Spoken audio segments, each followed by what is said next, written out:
Hi friends, இன்றைக்கி நம்ம சேனலில் பார்க்க போகிற வீடியோ வந்து பாரம்பரியமான பருப்பு உருண்டை குழம்பு எப்படி செய்வதுன்னு பார்ப்போம். வாங்க வீடியோக்குள்ளே போவோம்.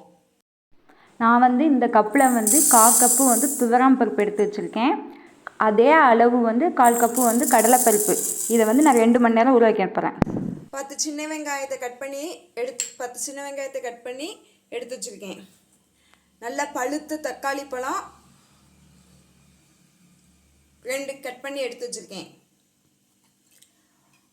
5 சின்ன வெங்காயத்தை வந்து முட்டைக்கு எப்படி நம்ம சின்ன சின்னதாக ரொம்ப பொடிசாக கட் பண்ணுவோம் அந்த மாதிரி கட் பண்ணி எடுத்து வச்சுருக்கேன். தேங்காய் சீல் வந்து 2 தேங்காய் சீல் எடுத்து வச்சுருக்கேன். சீரகம், சோம்பு, வெந்தயம், கடுகு, குழம்பு மிளகாய்த்தூள், ஒரு நெல்லிக்காய் சைஸ் அளவுள்ள புளியை ஊற வச்சுருக்கேன். தேவையான அளவுக்கு உப்பு, கருவேப்பிலை, மல்லித்தலை எடுத்து வச்சுருக்கேன். இதுதான் இன்றைக்கி பருப்பு உருண்டை குழம்புக்கு தேவையான பொருட்கள். நான் வந்து துவரம் பருப்பு, சாம்பார் போடுற பருப்பும் கடலைப்பருப்பையும் சம அளவு வந்து எடுத்து நான் 2 மணி நேரத்துக்கு ஊற வச்சு கழுவி க்ளீன் பண்ணி எடுத்து வச்சுருக்கேன். இதை மிக்ஸி ஜாரில் மாற்றி அரைச்சிட்டு வந்துடுவோம். ரொம்ப நைஸாக அரைச்சிக்காதீங்க, கொஞ்சம் ஓரளவுக்கு மிக்ஸி ஜாரில் வந்து நம்ம ஊற வச்சா பருப்பை மாற்றிருக்கேன்.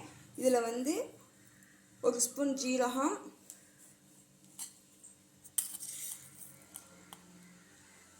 1 ஸ்பூன் சோம்பு நான் வந்து அரைச்சிட்டு வந்திருக்கேன். இதை வந்து வேற ஒரு பாத்திரத்தில் மாற்றிடுவோம்.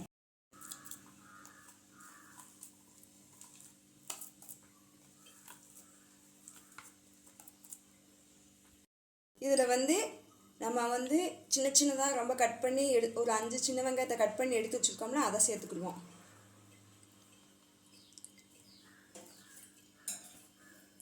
கால் ஸ்பூன் வந்து ஜீரகம், 1/4 ஸ்பூன் வந்து சோம்பு, கட் பண்ணி வச்சுருந்தா கருவேப்பிலை, கட் பண்ணி வச்சுருந்தா மல்லித்தலை,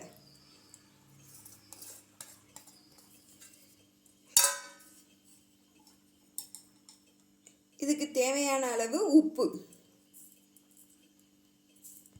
இதோட வந்து நான் 1 ஸ்பூன் வந்து அரிசி மாவு, பச்சரிசி மாவு வந்து சேர்த்துக்கிறேன். இந்த அளவுக்கு நல்லா பிசைஞ்சு வச்சுக்கிறோம்.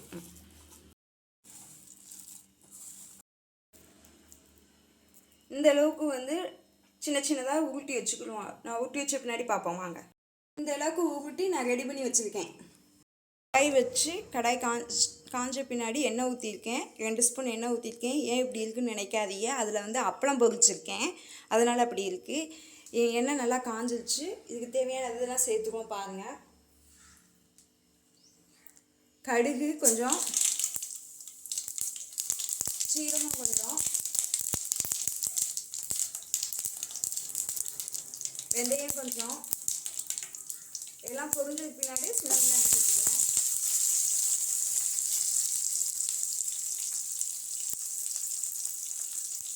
கருவேப்பிலை கொஞ்சம் சேர்த்து நல்லா வதக்கிடுவோம்.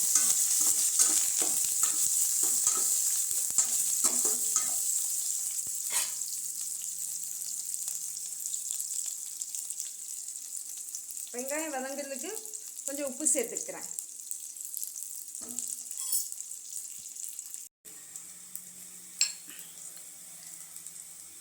வெங்காயம் நல்லா பொன்னிறமாக வதங்கிடுச்சு. தக்காளியை சேர்த்துக்கிடுவோம். தக்காளி பழம் வதங்கிறதுக்கு கொஞ்சம் வந்து மஞ்சள்தூள் சேர்த்துக்கிறேன். தக்காளி வெங்காயம் வதங்குற கேப்பில் வந்து நம்ம வந்து குழம்புக்கு தேவையான மசாலா ரெடி பண்ணிடுவோம். நம்ம பருப்பு வச்ச சார்லேயே அந்த மசாலையை நான் ரெடி பண்ணுறேன்.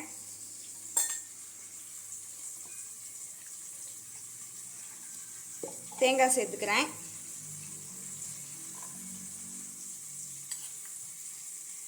அரை ஸ்பூன் சோம்பு சேர்த்துக்கிறேன். கொஞ்சோண்டு பட்டை,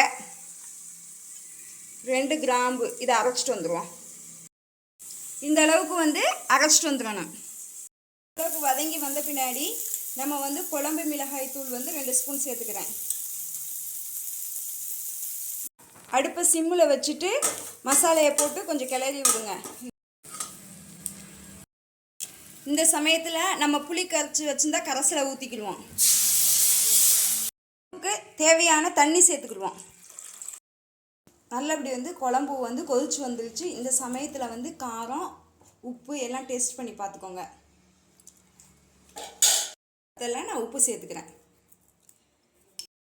இந்த உருண்டையை வந்து ஒன்று ஒன்றா சேர்த்துக்கிடுவோம். உருண்டையை சேர்த்த பின்னாடி கரண்டி விட்டுறக்கூடாது. கரண்டி விட்டால் உடஞ்சிடும். அந்த உருண்டைக்கு மேலே அந்த குழம்பு இப்படி லைட்டாக இப்படி செஞ்சு விடுங்க. பாருங்க, இந்த அளவுக்கு வந்து கொதிச்சு வந்துடணும். இப்போ வந்து மெதுவாக வந்து அதை திருப்பி போடணும். பாருங்க, மெதுவாக உருண்டையை திருப்பி போடுங்க. வீடியோ பிடிச்சிருந்துச்சுன்னா ஷேர் பண்ணுங்கள், சப்ஸ்கிரைப் பண்ணுங்கள், லைக் பண்ணுங்கள், பக்கத்தில் உள்ள பெல்லைக்கான கிளிக் பண்ணுங்கள். இந்த வீடியோ வந்து ஸ்கூல் குழந்தைகளுக்கு 8 மணிக்கெலாம் நான் ரெடி பண்ணுறேன். அவசரமாக எடுத்த வீடியோ எடுத்துக்கிட்டே நான் சமையல் பண்ணுறேன். இதில் ஏதாச்சும் தவறுகள் இருந்துச்சுன்னா நீங்கள் வந்து கமெண்ட் பண்ணுங்கள். அதை அடுத்தடுத்த வீடியோவில் நான் மாற்றிக்கிறேன். மெதுவாக அப்படி திருப்பி போட்டு அது பின்னாடி நல்லா வெந்த பின்னாடி ஒரு 5 நிமிஷம் வேகட்டும். அதுக்கு பின்னாடி நம்ம வந்து அரைச்சி வச்சா தேங்காயை சேர்த்துக்கணும். உருண்டை சேர்த்து 10 நிமிஷம் ஆயிடுச்சு. நம்ம வந்து அரைச்சி வச்சா தேங்காயை சேர்த்துக்குவோம்.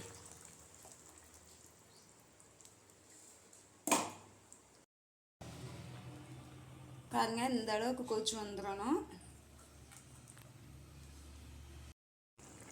பாருங்க, பாரம்பரியமான பருப்பு உருண்டை குழம்பு சூப்பராக ரெடி ஆகிடுச்சு. சூப்பராக இருக்கும், சுவையாகவும் இருக்கும். இதே மாதிரி நீங்களும் உங்கள் வீட்டில் உள்ளவங்களுக்கு செஞ்சு கொடுத்துட்டு எப்படி இருக்குன்னு கமெண்ட் பாக்ஸில் கமெண்ட் பண்ணுங்கள். சூடான சாப்பாடு, பருப்பு உருண்டை குழம்பு இதே மாதிரி நீங்களும் செஞ்சு பார்த்துட்டு கமெண்ட் பண்ணுங்கள்.